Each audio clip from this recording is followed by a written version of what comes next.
Claudius Ptolemy was one of the most direct of the ancient Romans. He died in 160 AD. And this should guide our thoughts, the fact that it's this long time ago. He actually maps for us in his writings where certain places are and where certain places aren't. And he starts by documenting that Garama is next to Ethiopia, and that next to Garama is the land of the Libyans. And then he says, if you go below Ethiopia, there's a place called Raptor, a site that now is thought to be somewhere in Central Africa, Equatorial Africa. But he says, if you go lower than this, there's a place called Azania. And this place, Azania, is supposed to be somewhere lower than Aramata. And Aramata was lower than Somalia, Ethiopia. And so this place must have been somewhere in the Mozambique area or the Kenya area where the Zange live.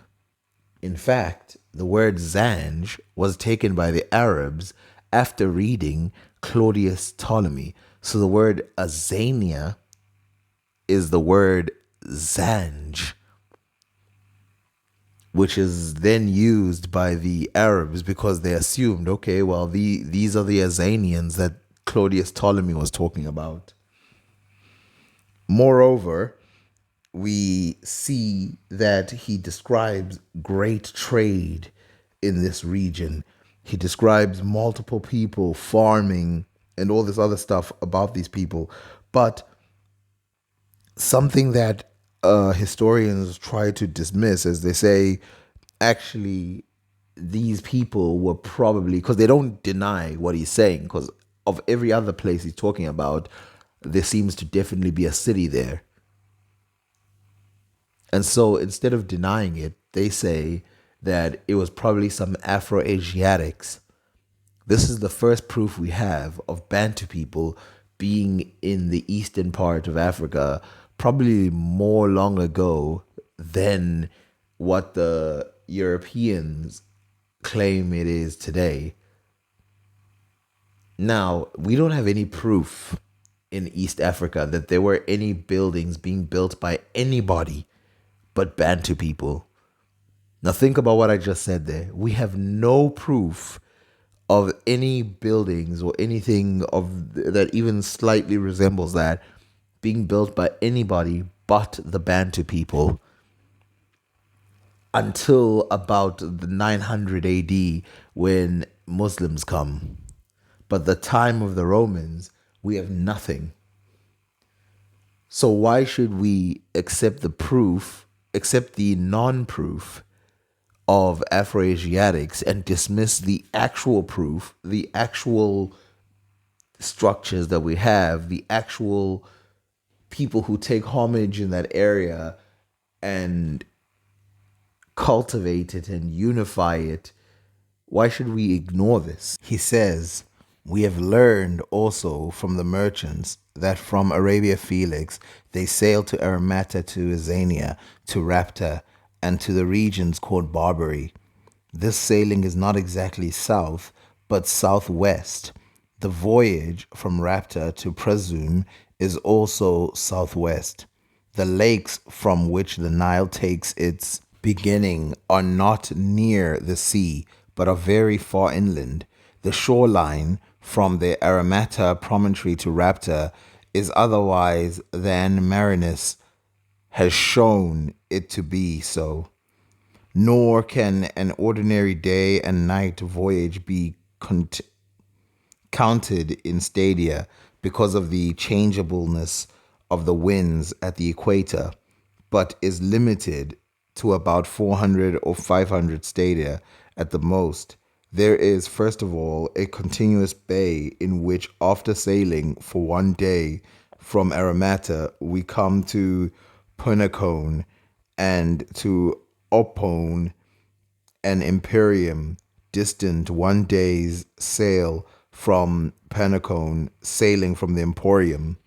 They say that we enter another bay, which marks the beginning of Azame, at the entrance to which appears the Zingi's promontory and Mount Phalanges, remarkable for its three peaks. The name of the bay is Apokapa, and it takes 2 days and nights to cross it. After this is Parvum Latis, or Little Shore, at the distance of 2 days' voyage, then Magnum Litis, the Great Shore. Of the five distances, the last two are to occupy the same time in sailing.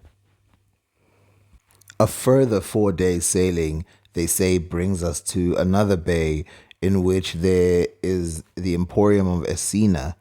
It requires 2 days and nights to cross this bay.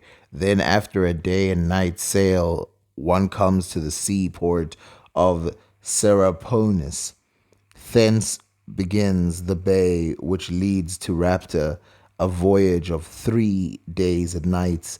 At the head of this bay, they say there's an emporium called Tonicus. From this emporium towards the Raptrum promontory, there is, they inform us, a river called Raptus, and also a city of the same name. Not far from the sea, the bay extending from Raptum to the Presum promontory, although great in size, is not of great depth. The barbarians who dwell on its shores are cannibals. It's quite the picture that he paints. And it's very beautiful if you think about it, because he talks about Arabia Felix, which, if you don't know, Arabia Felix is Yemen. And he talks that the people of Yemen trade with the people of Rapta in a city called Rapta. This guy doesn't say it's just a place, he says it's a city. And the people living on the outskirts of Raptum city are cannibals. Now, I want you to think about this for a second.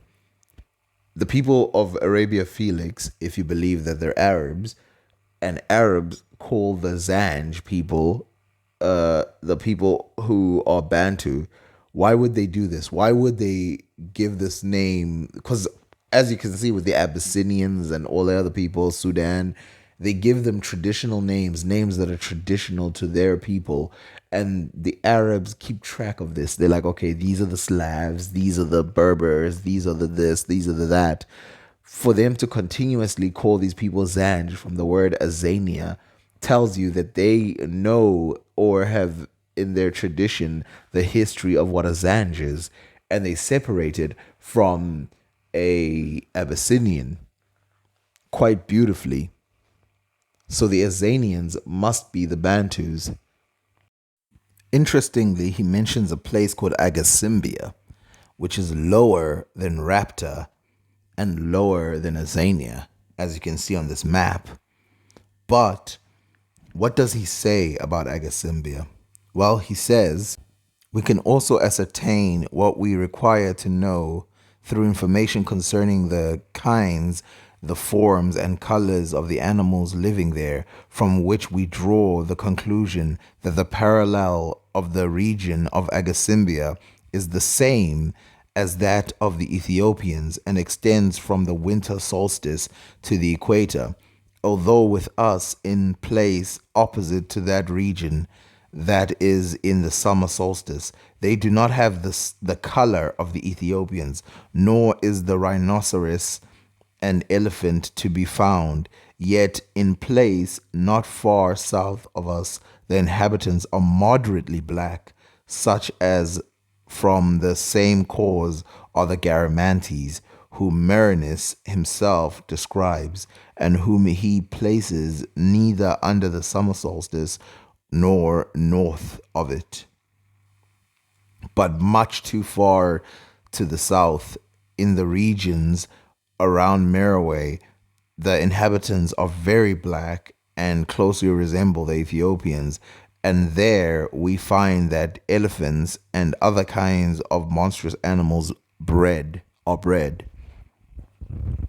Now, what he is describing here is the Garamantes, who, if you look at Garamantia, is in North Africa. And he describes another people south of those people, and he says they're moderately black, like the Garamantes. which makes you realize that the Garamantes, of which he describes as Ethiopians, but not having the exact color as Ethiopians, because he says the Ethiopians and the Merowians or the Nubians are pitch black, whereas these people are moderately black. And you notice they're on opposite sides of the equator. So these guys, the Agasimbians, are at the bottom of the equator and the Garamantes at the top, but they're being described with the same color. Looking at the average color of the Bantu person, you can see that this makes sense. That when you go to the areas south of the equator, as he describes Agasimbia, he says that they turn color. Their color is not the same as those of the Ethiopians.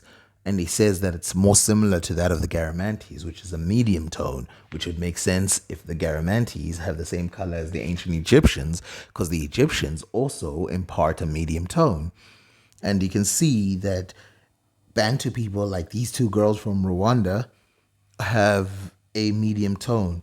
But you can see that the Koisan people also have a medium tone. And so it's possible that he could be talking about Khoisan people as well. But if we talk about a city or people living in a city, for the most part, Khoisan people would have been a secondary people. Now, I have to state that wherever Bantu people went, they found Khoisan people. And so it's possible that the reason why Bantu people are so light skinned is because they're mixed with Khoisan people. But on average, Bantu people are actually not that dark skinned. People don't know this. They think that they're very dark skinned. A lot of people associate West Africa, which is very hot, equatorial, really, and they mistake it with the rest of Africa. But South Africa, Southern Africa, in the Bantu regions is actually not that hot, which is why the people of Southern Africa, the Khoisan, the Bantu people, they're very light skinned. Now, the shade can become dark if you stand in the sun too long, and there are some who are very, very dark. But on average, they're actually very light skinned compared to the Ethiopians or the Meroitic people, which kind of shuts down this idea that they've always been equatorial. And the fact that he compares them to the people in the north, he compares them to the Garamantes, I think it's very interesting. If you want the answer for why people in Africa, like Egyptians, portray the Nubians as darker than they, you need not look further than Africa. Anyway, what we need to talk about is this travel from West Africa, from the Mali Empire, under a Mansa, which means king, who traveled to the Americas, and why his journey was probably successful.